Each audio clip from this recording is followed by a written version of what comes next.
India voice, आपकी सोच, आपकी आवाज। लखनऊ, जहां कॉल्विन तालुकदार कॉलेज के वार्षिक खेलकूद समारोह में सीएम योगी आदित्यनाथ ने हिस्सा लिया है। क्या कुछ कह रहे हैं, चलिए आपको तक्षशिला जो 5 महसेन के नाम हैं, याद करना ये जो 5 भारत की ज्ञान की परंपरा के 5 भारत की ज्ञान की परंपरा।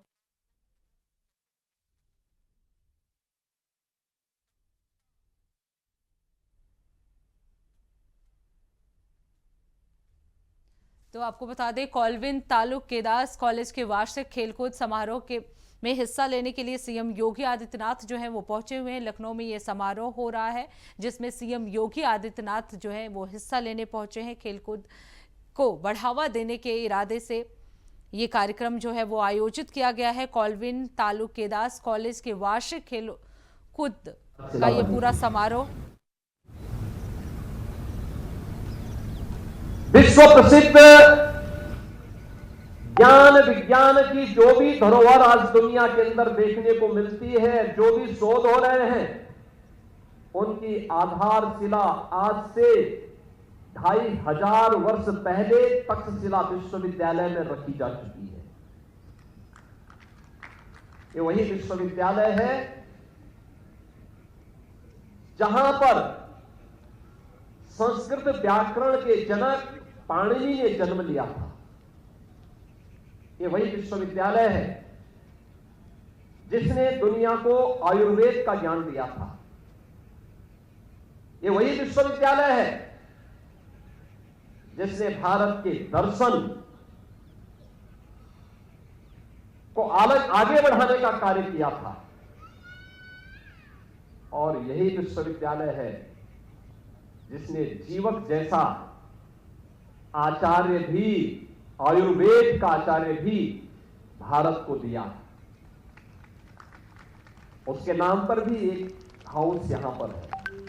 याद करना, जब हम इस हाउस से जुड़े तो तक्षशिला की पूरी ज्ञान जानकारी हमारे पास होनी चाहिए। हमारे हाउस के पास एक पट में लिखी होनी चाहिए नालंदा। याद करिए, नालंदा विश्वविद्यालय, आचार्य चाणक्य से जिसका संबंध हो। याद करना, भारत का स्वर्ण युग कब आया था? आज से 2000 वर्ष पहले, जब आचार्य चाणक्य और चंद्रगुप्त मौर्य की जोड़ी एक साथ मिलकर के भारत को परम वैभव तक पहुंचाने के लिए आगे बढ़ी थी। उस समय भारत पर जो हमले हो रहे थे, उन हमलों को कैसे हमें रोकना है,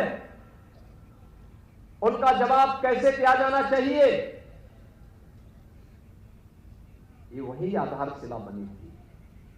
भारत की ज्ञान विज्ञान की धरोहर को लेकर के चलने वाली परंपरा आज भी हमारे सामने देखने को मिलती है। ग्रह नक्षत्रों के बारे में जानकारी कैसे ली जानी चाहिए, कैसे लेनी है, आज भी आप चले जाइए उज्जैन में, और न्याय का सिंहासन कैसे होना चाहिए, महाराज विक्रमादित्य का सिंहासन आज भी हर व्यक्ति को स्मरण हो उठता है। उज्जैन महाकाल की धरती है, यानी जो काल का भी अतिक्रमण करते हैं वही महाकाल है, और उस महाकाल की धरती है उज्जैन। उसने हमें इस पूरे ब्रह्मांड के रहस्यों को उकेर करके हम सबके सामने प्रस्तुत किया।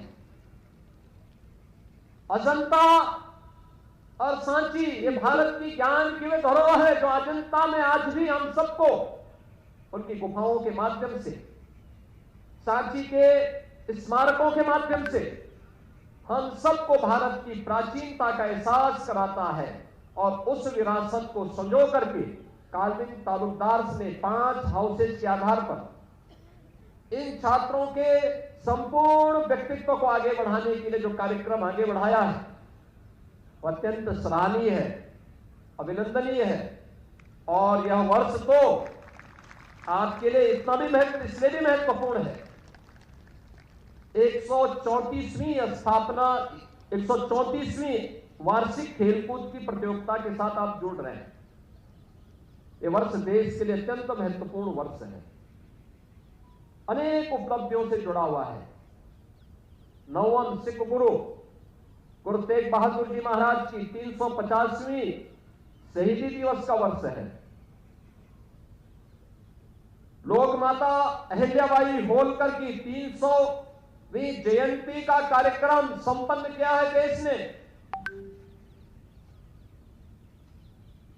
देश के अंदर देश की आजादी के लिए लड़ने वाले उन हुतात्माओं के लिए वंदे मातरम राष्ट्रगीत की रचना के 150 वर्ष पूरे होने जा रहे हैं। लौह पुरुष सरदार वल्लभ भाई पटेल की जन्म जयंती का 150वां वर्ष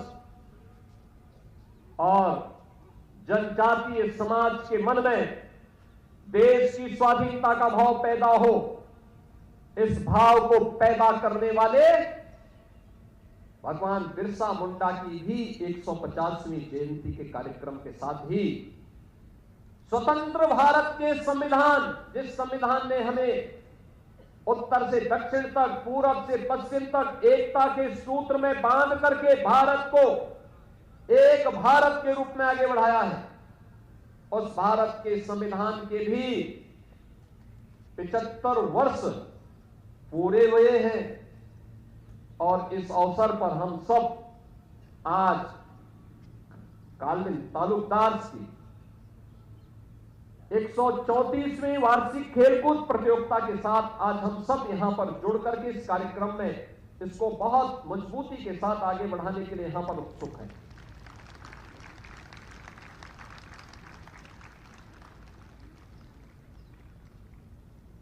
याद करना, इतिहास के गौरवशाली क्षणों से प्रेरणा लेने की आवश्यकता है। इतिहास की गलतियों को परिमार्जन करने की आवश्यकता है, तभी समाज आगे बढ़ता है। अगर कहीं पर गलती हुई है उसका परिमार्जन समय पे होना चाहिए। कहीं पे अच्छा हुआ है उसको अपने जीवन की प्रेरणा के रूप में लेकर के उस रूप में उसके को हमें आगे बढ़ाना होगा। और हम भारतीयों से बड़ा कौन इसको महत्व देता है? याद करना, हमारे पास गौरवशाली अतीत की एक लंबी परंपरा है। देश के लिए, भारत के लिए, भारत की परंपरा, भारत की स्वधर्म स्वदेश के लिए जो भी घटना बढ़ी हुई, जिसने युग को परिवर्तन करके रखा, हमने उसको सजो करके रखा अपने पर्व और त्योहारों के माध्यम से।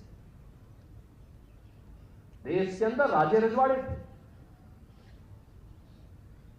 राजनीतिक इकाइयां अपना काम करती थी, लेकिन इन राजे रजवाड़ों ने कभी भी धार्मिक आयोजन में कोई हस्तक्षेप नहीं किया। उसके संवर्धन के लिए, उसके संरक्षण के लिए योगदान किया, उसे आगे बढ़ाया, उसे हर स्तर पर मजबूती प्रदान किया। अयोध्या में प्रभु श्री राम 14 वर्ष के वनवास के बाद आ रहे हैं, लेकिन दीपावली का आयोजन केवल अयोध्या तक सीमित नहीं था, अखिल भारतीय स्तर पर था। पूरे देश ने दीपावली के आयोजन के साथ जोड़ करके दीपावली के आयोजन को अपने साथ जोड़ा। होली का आयोजन केवल जहां पे हिरण्यकश्यप मारा गया वहीं तक सीमित नहीं था। इस सामाजिक समता का एक पर्व बन गया, पूरे भारत में खेला जाता है। रामनवमी हो, जन्माष्टमी हो, शिवरात्रि हो, रक्षाबंधन हो, ये जितने भी पर्व और त्योहार हैं, इन्होंने युग की धारा को बदला है। हमारे पूर्वजों ने उसे पर्व और त्योहार के रूप में हमारे आने वाली पीढ़ी के लिए संरक्षित करने के लिए एक साथ हम सामूहिक रूप से एक स्वर में अपने पर्व और त्योहारों को मना सके, इसके लिए उन्होंने इसको संजो करके रखा। हम उन आयोजनों के साथ जुड़ जाते हैं। आज में हमारे धार्मिक आयोजन मात्र बन गए। कौन समाज को जोड़ेगा? तोड़ने वाले तो बहुत सारे लोग हैं, जोड़ने के लिए कौन प्रयास करेगा? कौन योगदान देगा? और वह बहुत ही जिम्मेदारी उठानी पड़ेगी हमारी शिक्षण संस्थानों को। याद करिए, जब 1889 में इस संस्थान की स्थापना हुई होगी, तब क्या स्थितियां रही होंगी, उस समय की परिस्थिति, उस समय का माहौल। ये वही कालखंड है जब वंदे मातरम के बारे में लोगों के मन में उत्सुकता चली आ रही थी। 1857 के प्रथम स्वातंत्र समर की विफलता के बाद लोगों को लगता है कि गुलामी हमेशा के लिए हमारे ऊपर अच्छा गई है, अब हम स्वतंत्र नहीं हो पाएंगे। लेकिन उस सुप्त चेतना को जागरूक करने के लिए बंगाल से निकला हुआ उस समय की ब्रिटिश गवर्नमेंट का डिप्टी कलेक्टर की सेवा कर रहे बंकिम चंद्र चट्टोपाध्याय ने एक कालजयी रचना वंदे मातरम के रूप में उन्होंने अपने उपन्यास आनंद मठ के माध्यम से इसे आगे बढ़ाया था। और 1896 में पहली बार उस समय देश की आजादी के लिए जो सबसे बड़े मंच के रूप में कार्य कर रही थी कांग्रेस, उसके मंच से गुरुदेव रविंद्रनाथ टैगोर ने अपने स्वर से इसको गाने का काम किया। आज वंदे मातरम आपने देखा होगा आजादी के आंदोलन का मंत्र बन गया। हर स्वतंत्रता संग्राम सेनानी, हर क्रांतिकारी जिसको जेल होती थी उसके मुंह से निकलता था वंदे मातरम। जिस क्रांतिकारी को फांसी होती थी उसके मुंह से निकलता था वंदे मातरम। जिस किसान पर, जिस नौजवान पर विदेशी हुकूमत की लाठी बरसती थी उसके मुंह से निकलता था वंदे मातरम। और वंदे मातरम का ये भाव जब भारत के प्रत्येक नागरिक के मुंह से निकलना प्रारंभ हुआ, भारत अधिक दिनों तक गुलाम नहीं रह पाया। भारत स्वतंत्र हो गया, हमारा देश स्वतंत्र हो गया, हम सब स्वतंत्र भारत के नागरिक हो गए। ऐसे ही हर एक व्यक्ति के जीवन में अवसर आता है, उस अवसर को अपने अनुरूप बदलने की ताकत पैदा करना, इसके लिए हमें तैयार होना होगा। बच्चे मेहनत कर रहे हैं, जितना परिश्रम कर सकते हो करना चाहिए। कितना शानदार मैदान आपके सामने है। काफी बच्चे यहां के हॉस्टल में रहते हैं, बहुत सारे बच्चे अपने घर से आते होंगे। जो अपने घर में रहते हैं वो भी, और जो यहां रहते हैं वे भी नियमित रूप से अपने पाठ्यक्रम के साथ साथ स्पोर्ट्स की किसी न किसी एक्टिविटी के साथ जरूर जुड़े। याद रखना, जीवन में आगे बढ़ना है तो जीवन में अनुशासित रहना सीखना होगा। अनुशासन का और परिश्रम का दूसरा कोई विकल्प नहीं हो सकता, कोई विकल्प नहीं है। जो अनुशासित है, परिश्रमी है, उसके लिए दुनिया की कोई भी मंजिल नहीं रहती। उसके लिए सब कुछ आसान हो जाता है, सब कुछ बहुत आसान हो जाता है। और उस अनुशासन को अपने जीवन का ध्येय बना करके एक छात्र जब बोले, उसके मुंह से भारत की हुंकार निकलनी चाहिए, भारत की गर्जना निकलनी चाहिए, बिल्ली की तरह निन्याते हुए नहीं दिखना चाहिए। और ये गर्जना हमें अपने जीवन का हिस्सा बनाना पड़ेगा। खेल कूद की प्रतियोगिता को याद करना, पिछले 11 वर्षों में एक नई ऊंचाई मिली है। प्रधानमंत्री मोदी जी ने खेलो इंडिया खेलों के माध्यम से, फिट इंडिया मूवमेंट के माध्यम से, सांसद खेलकूद प्रतियोगिता के माध्यम से इस कार्यक्रम को देश के अंदर कोने कोने तक पहुंचाया। आप देखते होंगे, जब भी भारत की कोई टीम ओलंपिक में, कॉमनवेल्थ में या वर्ल्ड कप चैंपियनशिप में भारत की टीम विजयी होकर के आती है तो प्रधानमंत्री जी स्वयं उनके साथ इंटरेक्शन करते हैं। उनको प्रोत्साहित करते हैं। उत्तर प्रदेश सरकार इस दिशा में प्रयास कर रही है। हमने कहा हर गांव में खेल का मैदान होना चाहिए और हर व्यक्ति घूमे टहले। देर में उठने की जो आदत है ना, ये बीमारियों की जड़ है। सूर्य उदय होने के पहले हमारा जागरण भी होना चाहिए, स्नान भी हो जाना चाहिए। जो व्यक्ति करेगा वो स्वस्थ रहेगा। जो सूर्योदय के बाद जगेगा उसको बीमार होना ही होना है। बीमारी से बचना है तो सबसे पहला मंत्र है समय पे जगना और समय पे सोना। नियमित और संयमित दिनचर्या, जीवन में अनुशासन और परिश्रम व्यक्ति को कभी कमजोर नहीं करता, उसको एक नई मंजिल की ओर अग्रसर करता, आगे बढ़ने के लिए प्रेरित करता है। हर गांव में खेल का मैदान हो। अच्छा है, ताश खेलने से अच्छा है लोग खेले, ओपन जिम में जाएं, कूदे, कुछ भी खेल खेले, लेकिन खेले तो कोई कबड्डी खेले, कोई खो खो खेले, कोई बैडमिंटन खेले, कोई वॉलीबॉल खेले, कोई क्रिकेट खेले, कोई कुश्ती खेले, कोई दौड़े, करे, बैठे ना रहे। नकारात्मकता को अपने जीवन में मत आने दीजिए, कतई नहीं। नकारात्मकता के लिए कोई महत्व हमारे जीवन में नहीं होना चाहिए। और उन लोगों से भी सावधानी रखने की आवश्यकता है जो कान फूंकने के आदि हैं, लड़ाई झगड़ा करवाते हैं, कानाफूसी करते हैं, उनसे दूरी बनाइए। अपना काम करिए, मस्ती से जो टारगेट है उसको पूरा करिए, समय से पूरा करिए। हर दिन प्रयास होना चाहिए कि अगर मेरे पास जो टारगेट है वो 25 का अचीव करना है तो आपका प्रयास होना चाहिए कि उससे भी आगे आप अचीव करने का प्रयास करें। याद करना, जीवन में फिर आपकी इस दौड़ती हुई गाड़ी को कोई रोकने का तो साहस नहीं कर सकता है, कोई आपके लिए फिर बाधा नहीं बन सकती। जितना आपके लिए है उससे 1 घंटा अतिरिक्त मेहनत करने की आदत। खेल कूद में भी रुचि, नियमित रूप से समाचार पत्रों को देखिए, लेकिन सोशल मीडिया के लिए और स्मार्टफोन से थोड़ा दूरी बना करके रखिए। क्योंकि आप सभी यहां पे बड़े घरों के बच्चे हैं, अपने माँ बाप पर दबाव बना करके और उनकी मजबूरी का फायदा उठा करके उनसे स्मार्टफोन और टैबलेट सारे सब कुछ झटकते हैं। 4-5 घंटे अपने बर्बाद करते हैं। प्रयास होना चाहिए कि आधे घंटे से अधिक हम सोशल मीडिया में नहीं रहेंगे।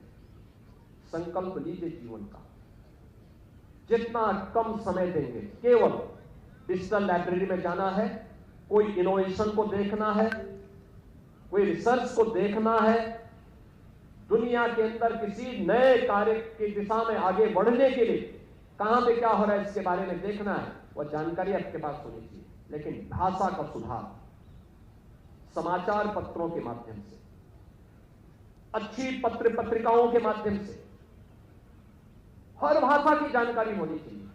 और अब तो प्रधानमंत्री जी ने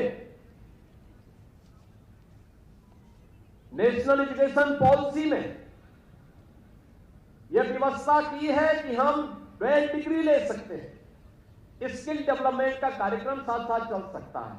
और ये सौभाग्य है कि वर्तमान में इस संस्था के अध्यक्ष के रूप में केंद्रीय मंत्री कुंवर कीर्तिवर्धन सिंह जी स्वयं इस दायित्व का निर्वहन कर रहे हैं, जिनको इस सब में रुचि है,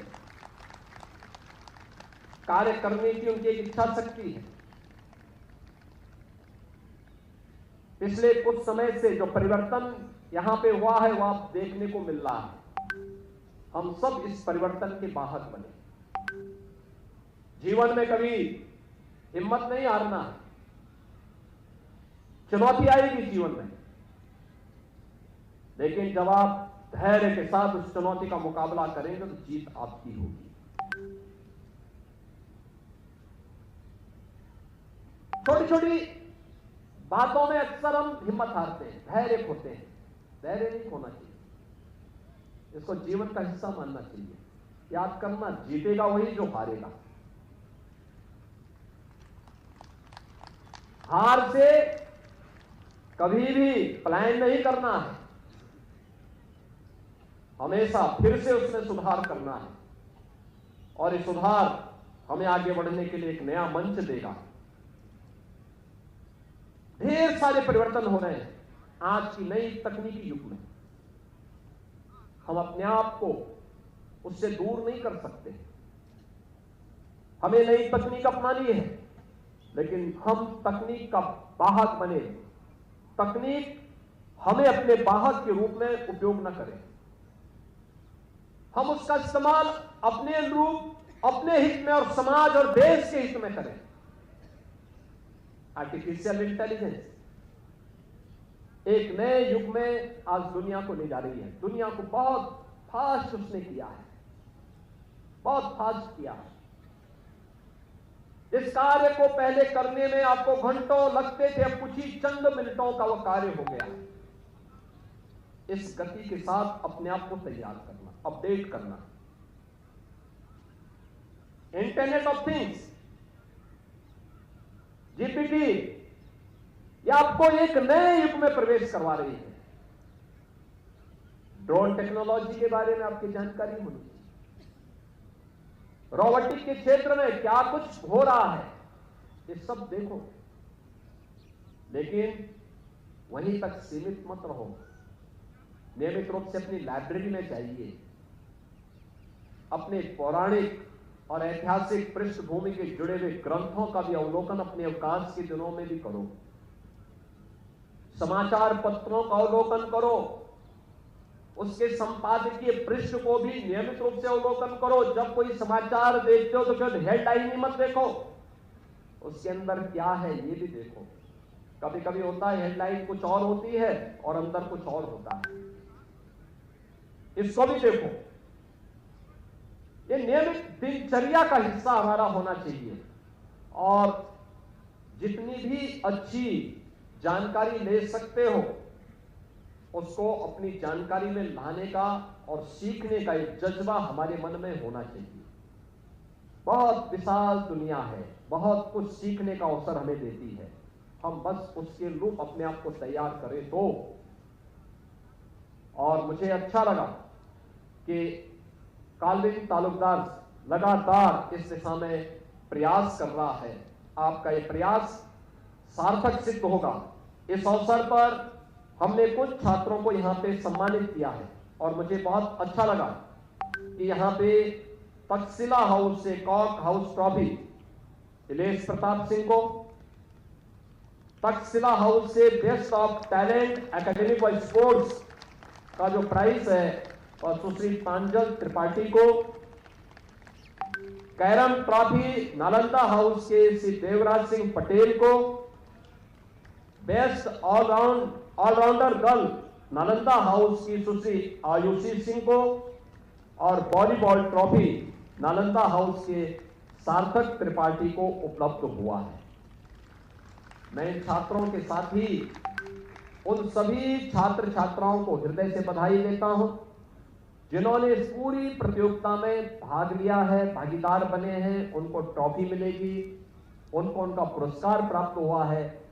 जो लोग प्राप्त नहीं कर पाए हैं वे लोग नए सिरे से प्रयास करेंगे तो इससे भी अच्छा वे करने में सफल होंगे।